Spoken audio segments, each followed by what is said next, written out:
Hello बच्चों, चलिए प्रश्न को पढ़ते हैं। +1 ऑक्सीकरण अवस्था का स्थायित्व एल्यूमिनियम, गैलियम, इंडियम, थैलियम किस अनुक्रम में बढ़ता है?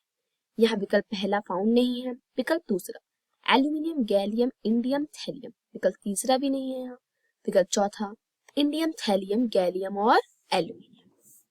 तो आइए सबसे पहले हम इस प्रश्न की मुख्य अवधारणा को समझते हैं कि आखिर हमारा प्रश्न क्या कह रहा है। प्रश्न में बोला है +1 ऑक्सीकरण अवस्था का स्थायित्व किस क्रम में बढ़ता है। तो हम आपको बता दें, जो +1 ऑक्सीकरण अवस्था इस बात पर निर्भर करती है कि उसके तत्व या यौगिक वर्ग में ऊपर से नीचे की ओर चलने पर उसमें अक्रिय युग्म प्रभाव, कौन सा प्रभाव? अक्रिय युग्म प्रभाव परिलक्षित होता है। कैसे? जिस कारण से लोअर ऑक्सीडेशन स्टेट की स्टेबिलिटी बढ़ती है। तो आइए हम इसे आपको समझाते हैं कैसे क्या होता है अक्रिय युग्म प्रभाव। यहाँ पे बोरोन फैमिली की बात की गई है, तो बोरोन, बाबा, अली, गए, इंडिया, टाइप है क्या? बोरोन, एल्यूमिनियम, गैलियम, इंडियम और थैलियम। हम जानते हैं जब वर्ग में हम ऊपर से नीचे की ओर चलते हैं तो हमारा आकार बढ़ता जाता है, क्योंकि कोशों की संख्या में वृद्धि होती है। हम अगर बोरोन को देखें तो यहाँ पर बोरोन की इलेक्ट्रॉनिक अभिविन्यास क्या है? 1s2, 2s2, 2p1। किसका है? ये बोरोन का। जबकि अगर हम नीचे बढ़ेंगे तो नीचे का यौगिकों का इलेक्ट्रॉनिक विन्यास कुछ इस तरीके से होगा, n-1d टाइप और n-2f टाइप का होगा। तो यहाँ पर जो ns2 np टाइप के जो इलेक्ट्रॉन होंगे, जिसमें कक्षाओं में s और p कक्षा में जो इलेक्ट्रॉन होंगे, उन पर नाभिकीय आवेश किसका?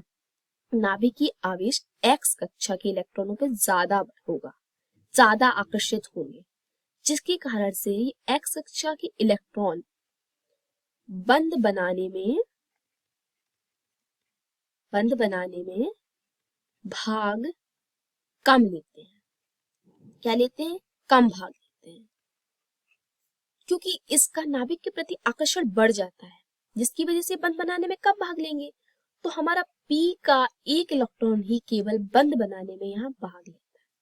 तो हमारा ऊपर से नीचे चलने पर यही कहलाता है हमारा अक्रिय युग्म प्रभाव, कि s इलेक्ट्रॉन नाभिक के प्रति आकर्षित ज्यादा हो जाते हैं, जो कि उसके लिए ढाल का काम करने लगते हैं, और p इलेक्ट्रॉन के पास नाभिक का आवेश नहीं पड़ पाता है, जिस वजह से ये बंध बनाने में भाग ले लेते हैं और ये +1 ऑक्सीकरण अवस्था शो करते हैं। जबकि बोरोन की आखिरी कक्षा में हम देखें +3, 2 और 1 3, तो हमारे दूसरी कक्षा में 3 है, तो ये +3 ऑक्सीडेशन स्टेट प्रदर्शित करेंगे।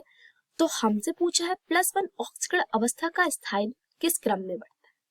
तो यहाँ हमें देखने से पता चल रहा है कि वर्ग में ऊपर से नीचे की ओर चलने पर हमारा +1 ऑक्सीकरण स्टेट बढ़ रहा है।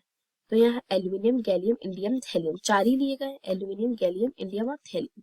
तो +1 ऑक्सीकरण अवस्था का स्थायित्व एल्यूमिनियम, गैलियम, इंडियम, थैलियम कुछ इस तरह बढ़ रहा है। तो हमारा विकल्प एल्यूमिनियम, गैलियम, इंडियम, थैलियम विकल्प दूसरा सही उत्तर होगा।